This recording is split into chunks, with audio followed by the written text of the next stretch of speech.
Hi, this is Rich Lavens of Eurotherm by Watlow, and today we're just going to do a quick tech tip. I was asked how to bring a 4 to 20 in to an instrument and use that as a remote set point input.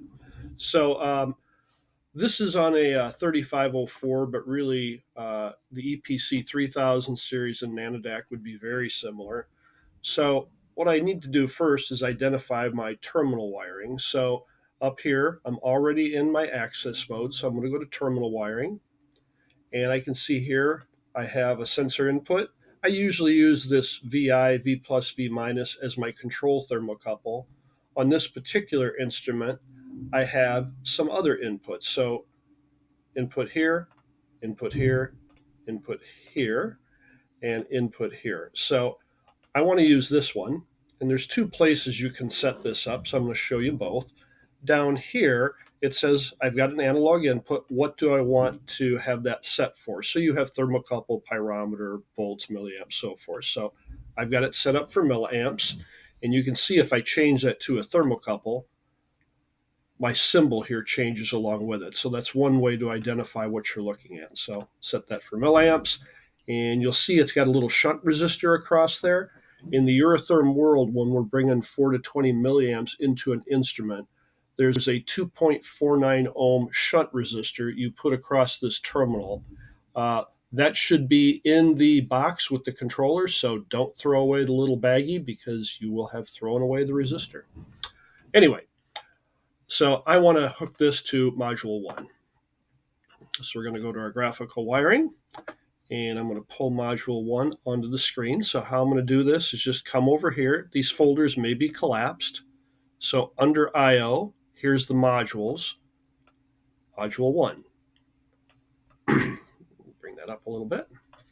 So the other way to change the type is if you double click on the gray header in the function block, it opens up the parameters. This is probably where you're going to want to go for a lot of the setups. So the display is what you want the 4 to 20 to represent. So this is a type K thermocouple.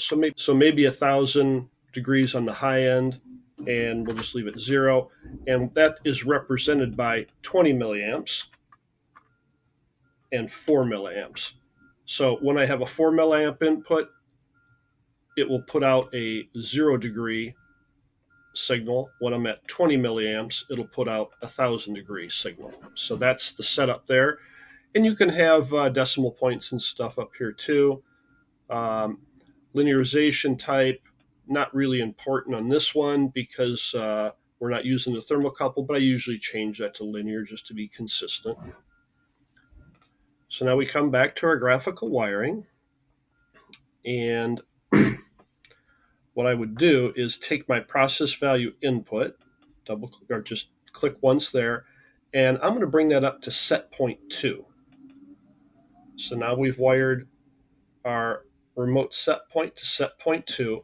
Now we need to tell the block what set point to go to. So normally you're going to be in set point 1, but I can come down here and use a logic. So we have LA and LB, those are logic inputs.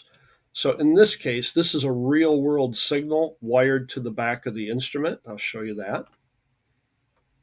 So LA is up here, and so is LB. So you can see there's a shared common. I want to use LA. So back to graphical wiring. So the LA comes up here, and I can use that for set point select. So you'll see everything here is in kind of a green dotted line. That means you're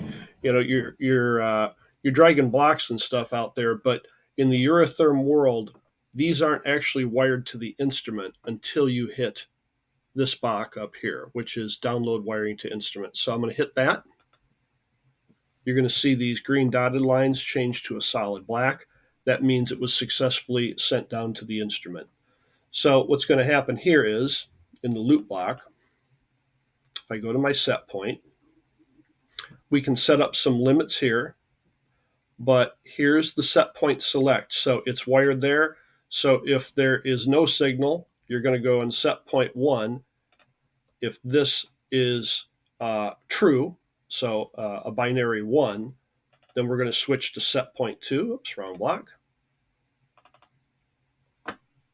We're going to switch to set point 2, which in this case is receiving an erroneous signal. I don't have anything hooked to it, so just noise, but it'll switch between set point 1 and set point 2.